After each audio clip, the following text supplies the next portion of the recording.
we are getting started. I want to have plenty of time for questions. Thanks so much, everybody, for attending this webinar for the Physics and Astronomy Sea Change. I, again, apologize for a little late of a start, but we will get started now. I am really excited to hear what Charles Ramey has to share about learning to communicate physics concepts through letters. Please put any questions you have in the chat, and I'll hand it over to Charles. Well, thank you so much, Alexis, for this opportunity to speak to your community and for welcoming me into this fold. I'm really excited about what I have to share, and thank you for recognizing it. This is something that, as we'll go along, you'll see that it's something I've been working on for some time. So thank you, Alexis, for this opportunity. And also, I want to thank Sea Change Program 2 for allowing this platform to be possible. Again, my name is Charles Elram II. I go by the pronouns he, him, his. And today I will be speaking to you all about a pedagogical activity called Letters Home in hopes to introduce you to another means of teaching and learning. I especially think that this may be helpful for those seeking to find methods of connecting with students' social identities as well as with their professional identity. So combining these ideas of being scientists, but also having those social actions that go along with it and bringing their communities into the classrooms. So this activity is not only collegial and professional, but it's also culture responsive. So today I have titled it, Dear Educators, Learning to Communicate Physics Concepts Through Letters. So a little about myself too, as we get started. I am a son, a brother, a grandson, nephew, and uncle. I'm also an educator. For the past decade, I've taught from elementary through high school, and now at the higher education, I've taught physics for high schoolers, science and math for elementary and middle schoolers, and now I'm teaching about science pedagogy and cognition at the college level. I'm a postdoc fellow at Texas State University, where I'm working with the STEM Communities Project, where my advisors are Drs. Alice Olmstead and Eleanor Close. We are specializing in this learning assistant program, working with different communities of science communities within our, STEM communities within Texas at Texas State University. And so again, I'm just really glad to be here to share this. And so yeah, let's get this party started.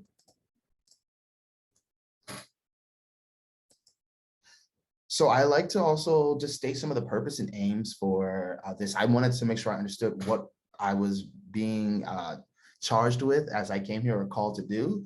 And I noticed that the purpose of Sea Change is to enable the full diversity of talented individuals to pursue, persist, and succeed in STEM higher education at all levels and in their careers.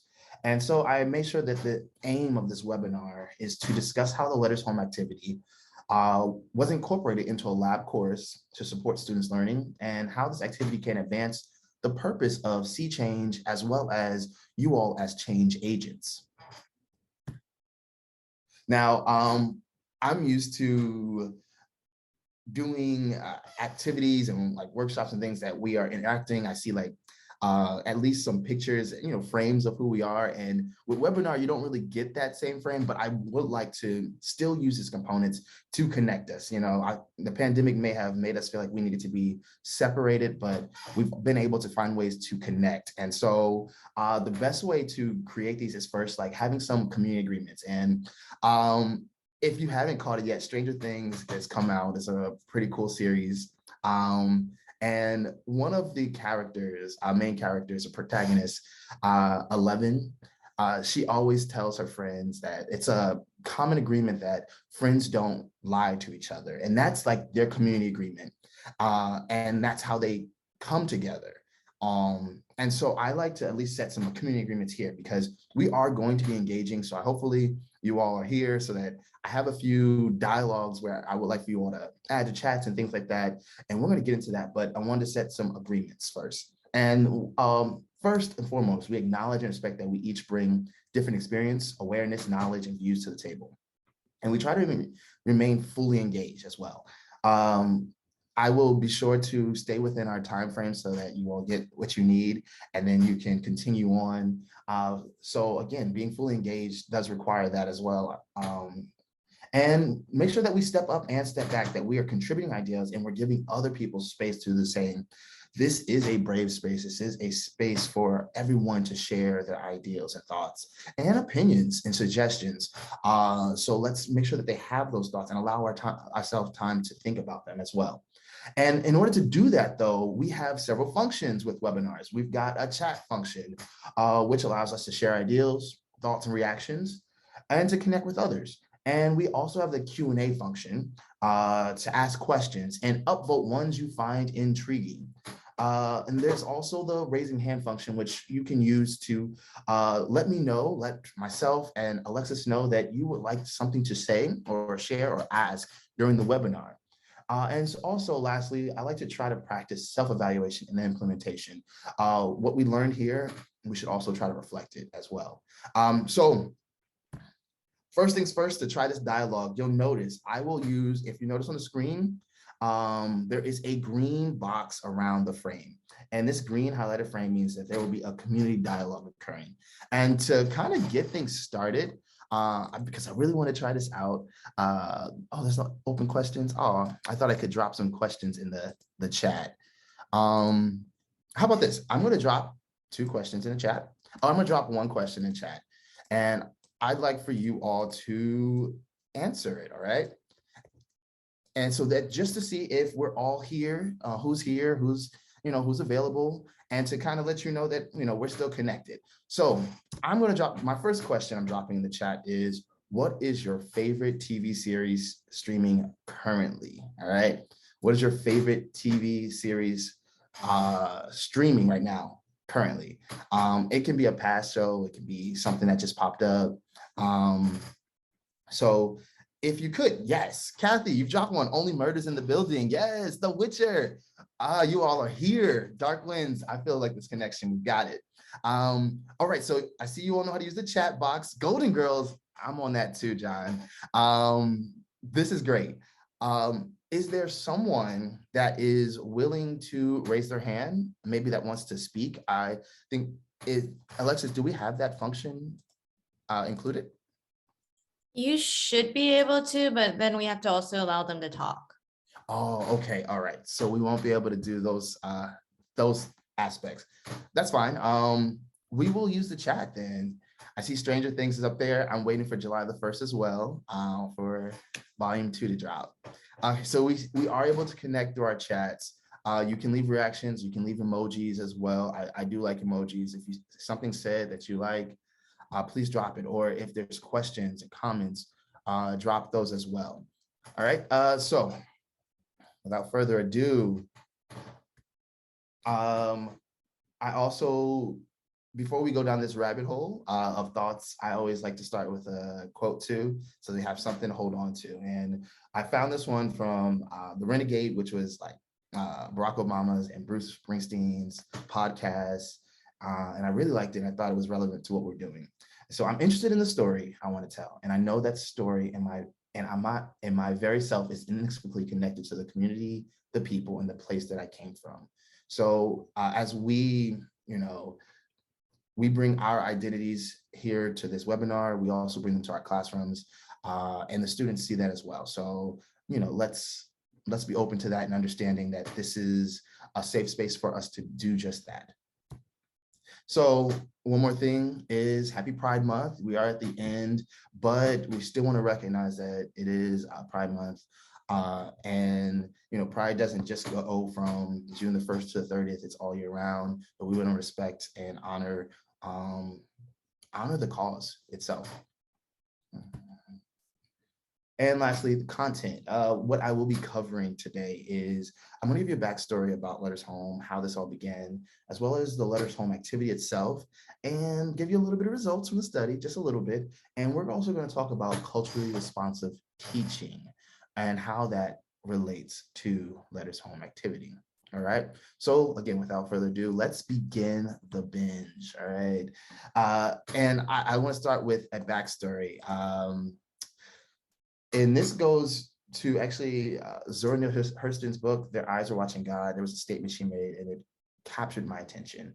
There are years that ask questions and years that answer. And this resonates because the years I spent as a graduate at Texas Tech University left me with many questions. And I think today and during my own, studies and practices, be able to come up with some answers as I go along. So the stories that we build upon, and stories build upon itself. So as one story ends, another begins. So I start this with me when I first started graduate school. I've got my master's in physics and actually a double master's physics and educational psychology and my doctorate in educational psychology, specializing in STEM education.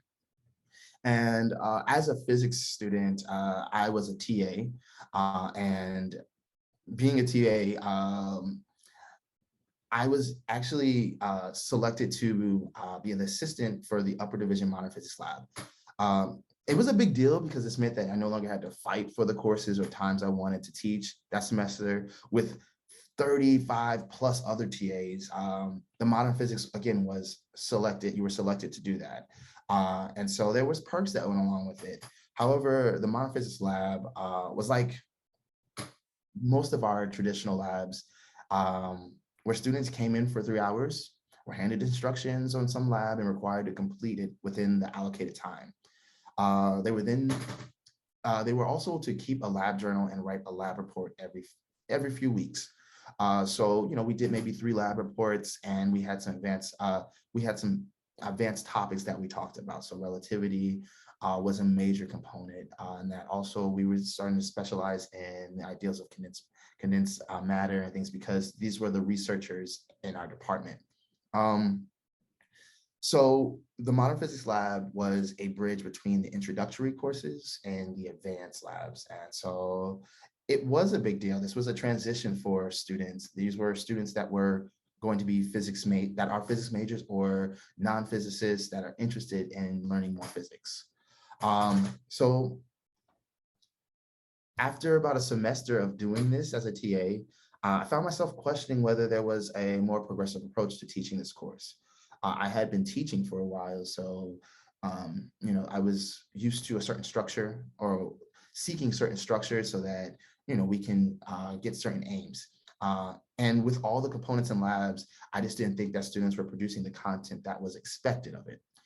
It just felt like there was a lot of parts to this machine, but no one knew how it was supposed to be put together. It was like a modern day Frankenstein. And I assumed the course fundamentals were to learn how to work with advanced lab equipment in a research lab, as well as lab writing was a very important component. I just didn't think the structure conveyed that message. So I wanted to do something that would address these course goals with a more student-centered approach. So I looked to the research for insight about lab reports and writing. And this is what brought me to the AAPT Summer Conference in 2015.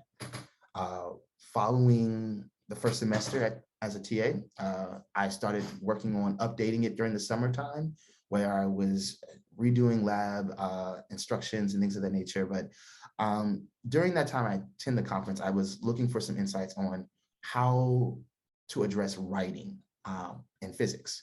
And ran into actually a talk by W.B. Lane or William Lane about letters home. And he had very similar issues as I did with the lab reports, and was trying to find a more conducive way of learning about writing and communicating physics. So I was immediately fascinated by the talk. It was only 10 minutes, but I gravitated to it, and I thought that this was something that would be very useful for the course that I was teaching. And so I wanted to implement this into my own lessons, or my own course, this course that I was redesigning as well. So what Lane did claim were some of the advantages for implementing the letters home activity were it created visualizations to help readers better understand. It also sought assistance from instructors students sought assistance from instructors to better understand concepts and content. And they described and demonstrated calculations. They just weren't putting numbers down, but now they were discussing what they meant, and they interpreted the physical significance from these results. So now they were asking about uncertainty, things that are very important in the upper division labs or research labs itself. So this was the beginning to the Letters Home activity. So what is the Letters Home activity? So it's an informal letter. So we used emails about an experiment that was conducted during the lab. Students were asked to write letters to non-experts, so parents, partners, friends, or even rivals about their experiments. And here they would have to explain their experiment results and findings to an audience who had very little understanding about the concept. And the fact that all the experiments were advanced level made it for a greater challenge. That was one of the key points, is that you had to find somebody that was a non-physicist to speak to. The activity was intended to reinforce the course learning outcomes by requiring students to explain the implementation of these concepts and practices in their own vernacular, in their own terms. Students may also receive immediate feedback about their work from these significant others. It may not have been specific to the concept, but it was about the content and even how it was being presented. I think the activity was most useful because it's not just an active activity where students are writing and they have a false audience, but it's an interactively constructive activity, which indicates students were producing outputs that contain ideas that go beyond the presented information to a real audience, people that are actually able to connect with them. So I listed, there was very little criteria for the letters. I just listed out that the recipients should be able to understand the letter. The recipients should learn about physics from the letter. The letter includes a description of the experimental setup.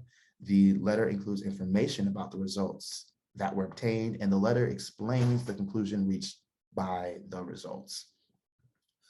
So, these were the instructions for the 2 weeks of class, so that we can begin working on these writings immediately. So yeah, these are the instructions that were given early on and things that we could do right away.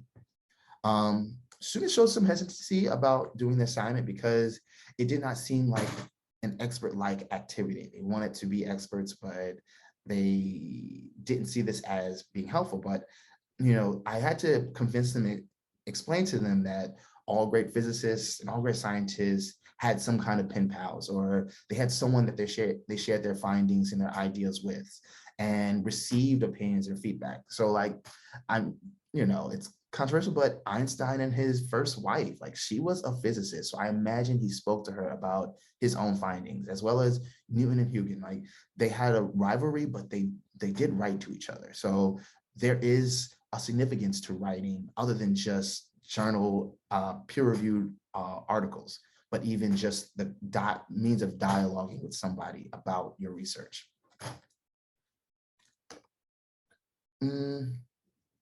So the obstacle now became, how do I explain physics to someone interested but who does not know physics?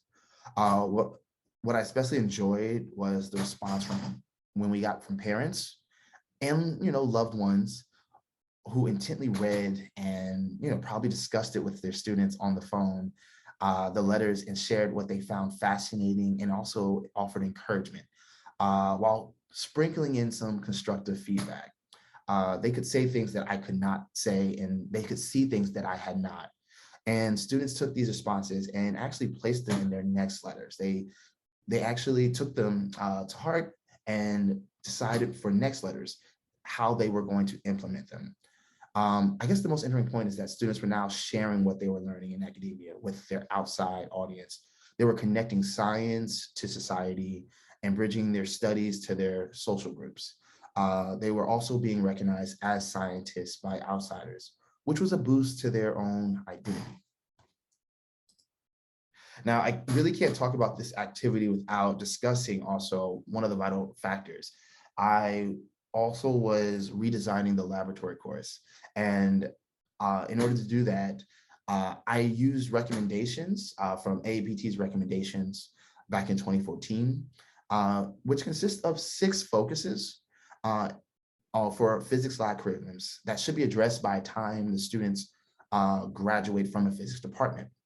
The researcher stated it's not required that one single course address each issue, but that students are exposed to each of the focus areas over their undergraduate experience. And they're also designed to be generalized for laboratories that are introductory to advanced. And because this is a bridges class, it was wonderful that I could fit this like right at this pivotal point where they were entering into research labs. So instead of trying to focus on all 6, I just focused on 3. And that was constructing knowledge, analyzing and visualizing data, and communicating physics. Because this is the first upper division lab, they were very important. And constructing knowledge is something that transcends throughout, the introductory all the way to advanced labs as well, because you are collecting, analyzing, interpreting data. But now we needed to understand how to display it. And I mean, honestly, critically think about what that was. And then lastly, that communicating physics component is something that is a skill that transfers to any position that you are in. So again, now that you know you are participating, I know we're participating in a pedagogy about letters home. I couldn't resist at least bringing some kind of data, because I'm with a bunch of scientists and you all need some evidence as well. But before we begin, I have this moment for a brief community dialogue. And this is where we can chime in on the chat now and share. And the question I'm asking is, as you think about writing your own writing assignments or activities that you do in your own classes or have done in your physics and astronomy courses, what are some qualities and or characteristics that you are expecting to see in these assignments or activities? Or how do you assess whether they are met? Just let's take one moment to maybe think about that. And if you would be willing to share, what are some qualities or characteristics that you are expecting from these type of activities or writing activities?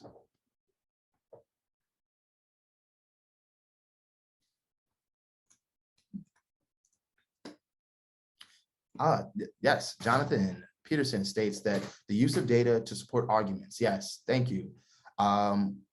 If you are giving an argument, here I am giving a presentation. I wanted to make sure that I have evidence to offer you all too. So the data, data to support the arguments. Thank you, Jonathan. I think that's very important that we're sharing.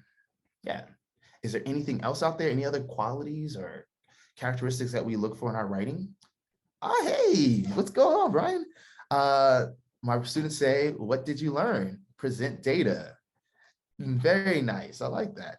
I didn't know. That's so crazy. That's surreal. Anthony, journals, an assessment, quiz. You have reflections, you have metacognition, you've got structured thinking about approaching physics and problems. I like that. Alexis, I might not totally understand the students right because they are using more personal language. Okay, nice. Thank you, Alexis, for sharing. Kathy Phillips, I expect students to reflect on their learning and make connections with previous learning or something in their outside world. I love these responses, you all. Thank you all. Thank you. Jocelyn, cohesive in a summary of the science they read about in an article from a science magazine. I like these. They don't need to know everything. Just tell me what they learned. Very cool. And honestly, the very things that you're saying are things that I was looking for as well. And to better grasp that, I decided to come up with categorize with the 3 recommendations. I began to create these categories, and 8 categories emerged from the writings, the students' writings. They were question, the history, the outline, the experimental and theoretical methods, the evidence, the conclusions, evaluations, and explanations. These are themes that came from these their findings. And so I decided I would conduct a comparative analysis of the letters to lab reports. And so recall we did letters, we actually did we did 3 letters in the beginning to non-experts for 6 weeks. then, or 7 weeks, and then the last 7 weeks, we did 1 letter to a non-expert and 2 lab reports that we turned in at the end. I see there's a question from Todd. Can students describe what they have learned to younger students, such as high schoolers talking to elementary students? Honestly, that's a great question. And I think at the end of this talk, you'll learn that yes, that is the purpose. Is we're trying to bridge gaps between people, not just within our community, but outside the community. So if they are younger students or even older adults, like we should be able to have a conversation, and that genuinely lets us know how much we know about this content or the context. Great question, Todd. So research questions that I looked at were which aspects of the learning focus areas are met in students' letters and reports. And so these were the categories, and some of the results that I was able to find from this were most letters and reports included evidence, experimental methods, theoretical methods, conclusions, and question categories. They also showed, in fact, the questions and conclusion results paralleled each other and had a higher rate of frequency as the students matriculated through the course. So from 78% to 92% by the end of the semester. This is what we were seeing in their responses. And it's unknown if the students stated a question and that they also stated a conclusion. I'm not for sure if they were in tandem. However, the overall results do show that they were occurring alongside each other. The results also showed that all documents had at least 4 categories present. So while only 6% of the artifacts or the documents indicated all 8 were present, this only occurred for letters to non-experts. So to see all 8 categories, they showed up in letters to non-experts. Then I moved into the question of what about the language? Is there differences in the way students are expressing or talking about their research to non-experts, which were letters 1, 2, and 3, and experts, which is a letter 4, and what are lab reports. And so I used a linguistic analysis called linguistic inquiry in word count, or LINQ. And I looked for 4 categories, which was analytical thinking, which is the degree of formality, logic, and hierarchy thinking, as well as clout, which is the degree of confidence that someone has, as well as expertise, authenticity, which is the degree of honesty, personal investment, and disclosure, and last, emotional tone, the style of the artifact. Is it upbeat? Is it neutral? Hostile? What did we learn? So from the letters, from the documents that I did gather, these were my results.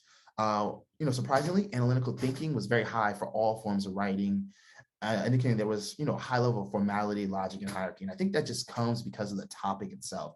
There is a certain structure to writing science, and even in letters, it still shows up. As well as clout was above neutral. So between writing topics found, they were between writing topics that you would find in journals or news, daily news like the New York Times, as far as Twitter as well. So that indicated there was some level of confidence within their writings. And the emotional tone showed some interesting findings where letter 4, which was a letter to an expert, was upbeat and happier than letters to non-experts and the lab reports. I think that occurs because letters 1, 2, and 3 were early on. We were working on how to write. And those were some challenging labs where a lot of them had inconclusive results.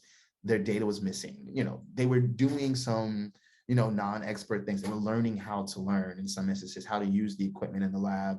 And so they had some shoddy results. And so it showed in they had shoddy data, which showed in their results.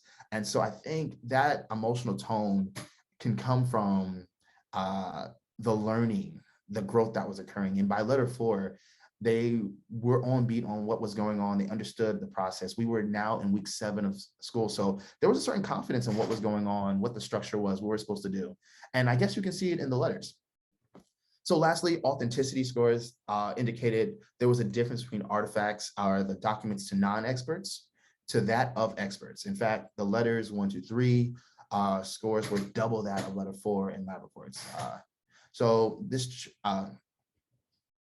this shows that there was some type of connection to the audience and members. And Lane makes a claim, it kind of proved Lane's claim that Letters Home introduces a writing style that is more authentic for students than the traditional lab report. Now that we've got the evidence, we're gonna have another community dialogue real quick. I wanna play a video and I want to incorporate another framework to this discussion because it's just as valuable as the results. And I believe to better serve our constantly diversifying student body, we need to incorporate pedagogy that is culturally responsive, that connects us to them and them to us as well. So this is a video by Jeffrey DeSources about cultural responsive teaching, if we haven't heard it. Where he talks about us as educators, as practitioners, as instructors. So I'm gonna play this real quick.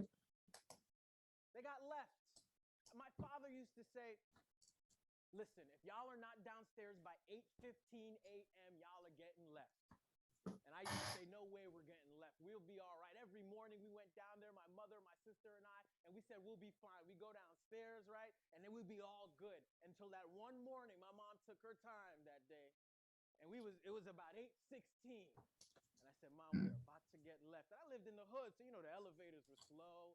And there was always a super trying to ask us, was the water still hot? Sir, we gotta go. Oh, okay, I'm sorry. See if you can turn it up.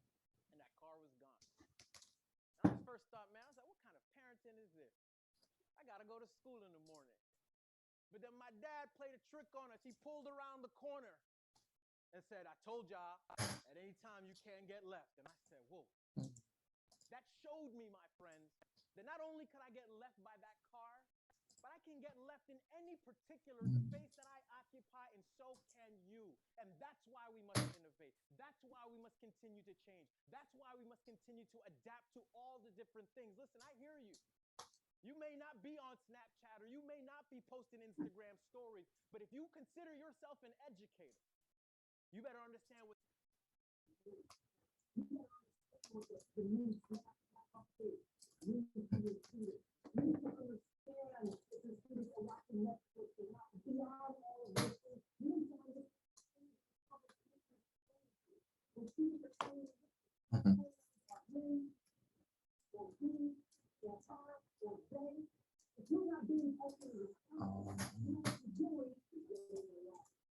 Understand from all points of walk.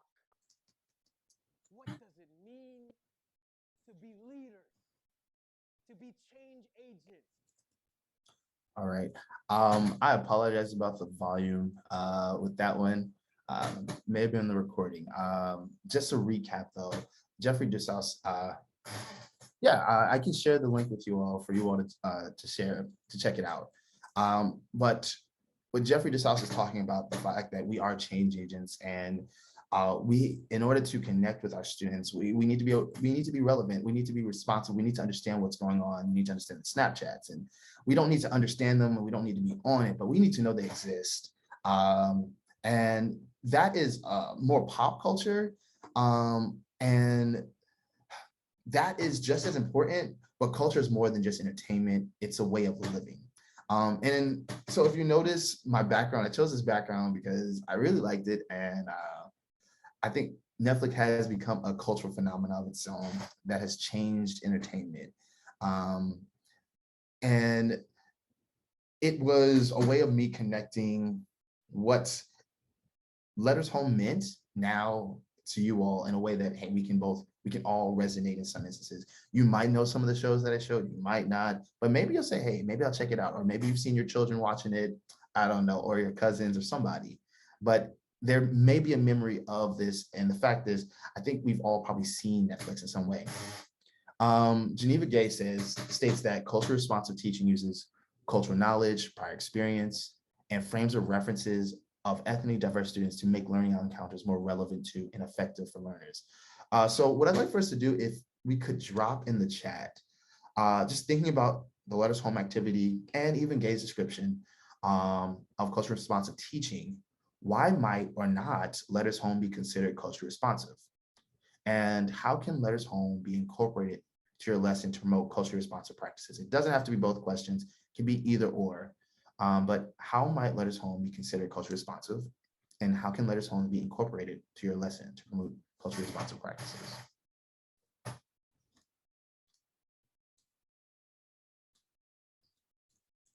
If you all could drop in the chat if this is something that interests. Thank you, Alexis. People might not write letters, so the activity isn't in alignment with their culture. That's true. That's true. Letters Home wasn't originally framed under culturally responsive teaching, but it could certainly be seen as supportive of a culturally responsive framework. Depending on how it's framed to the student, some of the cultural responsivity is left up to the student. Nice. John says, afraid of using poor grammar. And also the action of communicating with a peer. Students will use common language and experiences. And also, like true, verbal history may be more important. I like this, Janice. I have learned that in the indigenous culture that the teacher needs to have a relationship with the learner before agreeing to teach. Thank you for sharing that. Yeah. Kathy, students will be encouraged to use their own cultural language with non-experts. Thank you. They're going to use something that's resonating. And I thought this was poignant because one of the things I realized with this is while it isn't set up in the framework of culture responsive teaching, some students found themselves writing in Spanish some words because that is what their parent could understand. So they were now bringing their culture into it and trying to connect what is science to their culture as well. You all are giving some really good responses. I really appreciate this.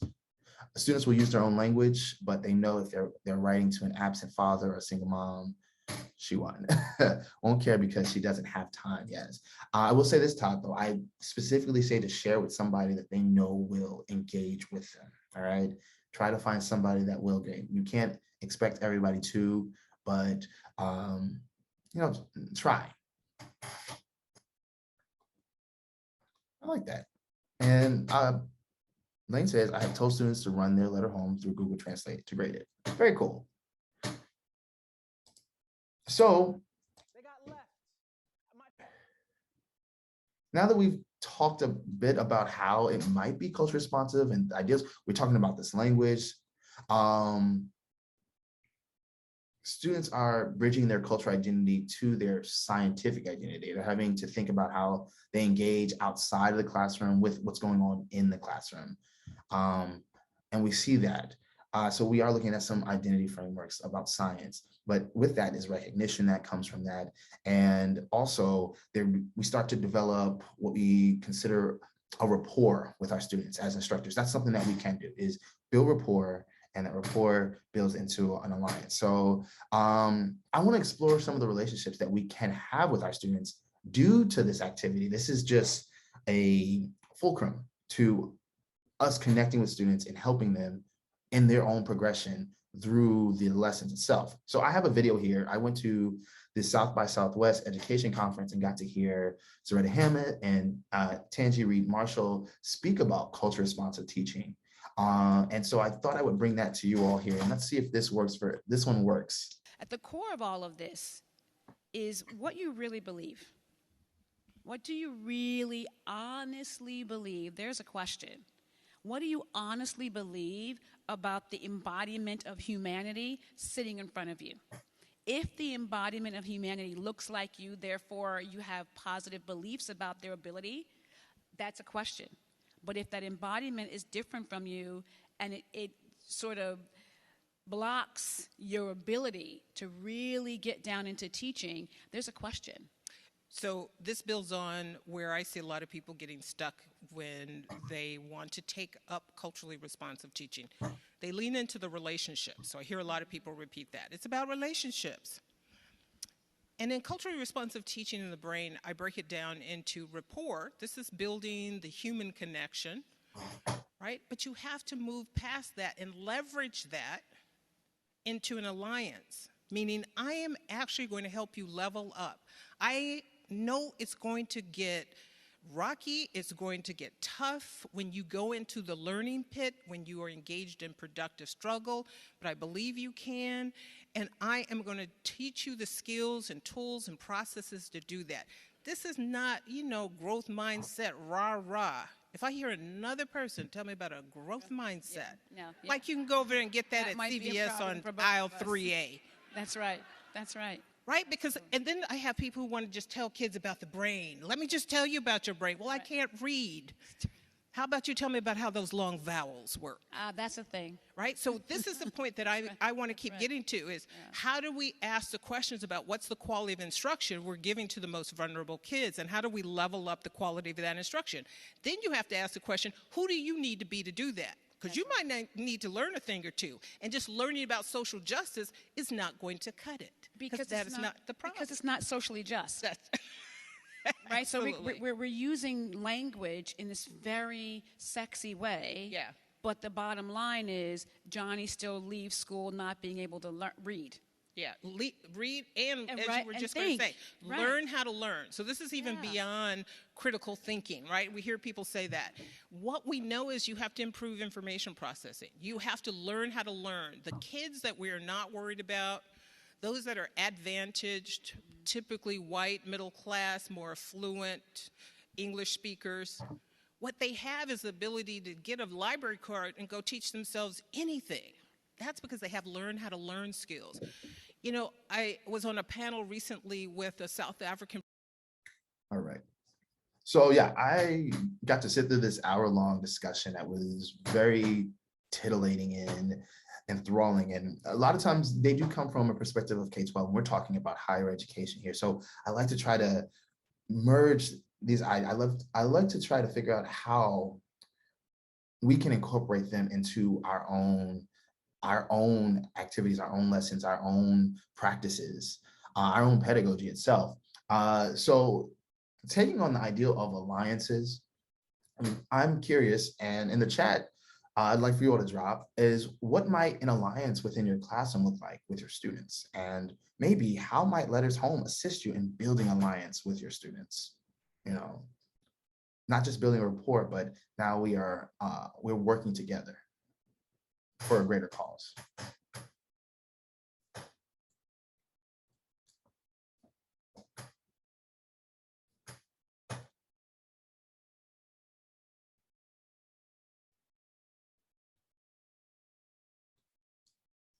And I think this is a challenging question.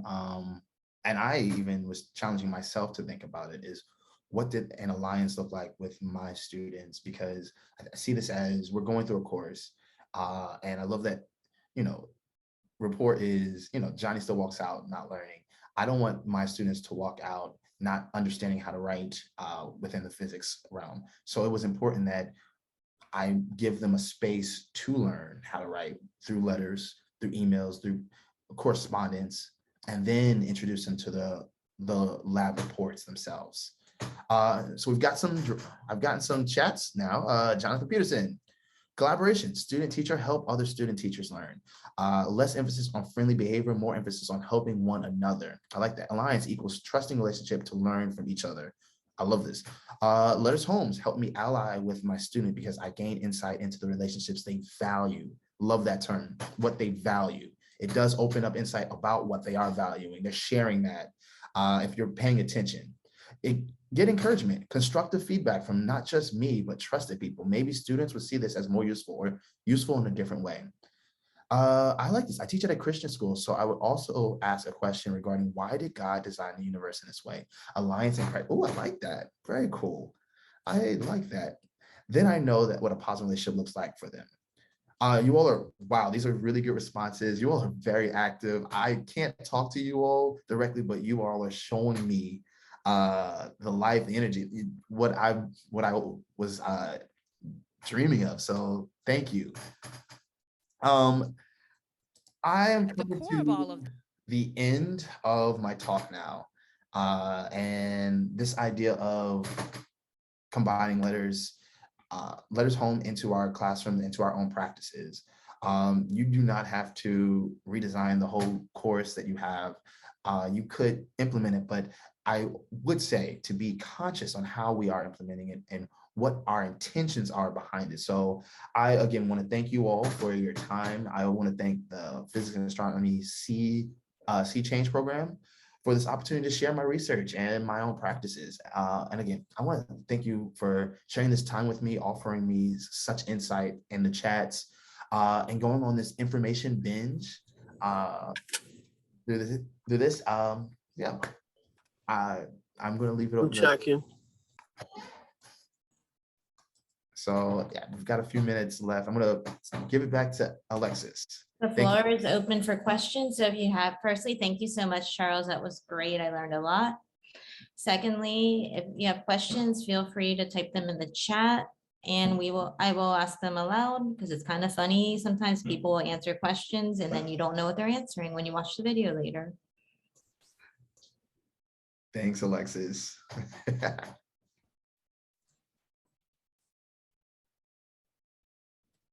Well, I have a question. Oh, here's one. Will the link to the article be shared? Yes, I can do that. I meant to do that. That's like, those last minute details when you're like tying all your things, the presentation together, and you write a little bullet and you just forget about it. Yes, I can share those links. My students are asking, what inspired you to use a Netflix background for your slide? What inspired me? Instagram. Yeah, actually, I saw an example and I thought it was pretty neat, but I also thought about what we're, in this pandemic, we've probably consumed a lot more entertainment than we usually do. I thought that why not connect in such a way, try to connect us in some kind of pop culture way to where we could maybe leave something that's memorable. While we did talk about letters, maybe even, gosh, I was thinking maybe even having students create their own TV show. It doesn't have to be a video or things like that, but maybe clips of ideals of seasons or series that pertain to the lesson itself. Like, hey, our hypothesis. What did our hypothesis have to say? Episode 1, episode 2, what was our data? How do we collect our data? Episode 3, our results. Episode 4, like those were some thoughts that did come to mind when I was playing around with this a little bit.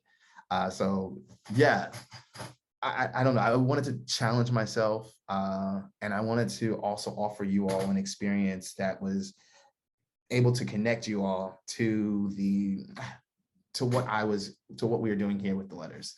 And that is genuinely creating a relationship, not just with the content, but with the people that are receiving the letters. Great, thanks for that. So another question is, approximately how long are the letters? How many words or pages? That's a great question, Kathy. So when I first started, I had no length, and man, people would go on tyrants. They would start ranting and they could write. Some people would write a page. Some people would write 10 pages if they really got into it. I didn't have a page length, but I would suggest that you create one for your own, protect yourself as well as the instructor. You have to read these things as well. You have to grade them. You have to assess them. So I would highly suggest that you create a length that you are comfortable with. I did choose maybe 4 pages, a 4-page max. So that means you need to fit all that content in, but also the people that wrote back, the recipients that received the letter also wrote like, hey, this was too long. I didn't finish this. So as time went on, you could see people weaning down and becoming more concise on what they were stating. So I would put that in your hands as the instructor. And do students include graphs, figures, etc. in the letters? Yes, that is, I don't tell them specifically. Well, actually, in the instructions, I do mention to create some visualizations, I believe, and students would create graphs. I didn't share this, but I started taking time aside, maybe an hour out of the lab each week or every other week, and we would talk about graphs, what they look like, and statistics. And so then I'd be like, hey, how do you incorporate this into your lab this week? and you could see it as they went along. So yes, they did incorporate it. Cool, and because we're pretty much at time, what are your next steps with this work? Oh man, great question, Alexis. Well, one component that we weren't able to do was we talked about correctness, checking out correctness with the letters. And honestly, I really like the idea of, I don't know just yet. Recapping over this, I'd actually like to, I want to take that back. I don't want to look at correctness. I really would like to look at self-beliefs, or so looking at students' efficacy in the research itself is what is their confidence in becoming researchers as they go along? What is their opinions of their expert identity as well?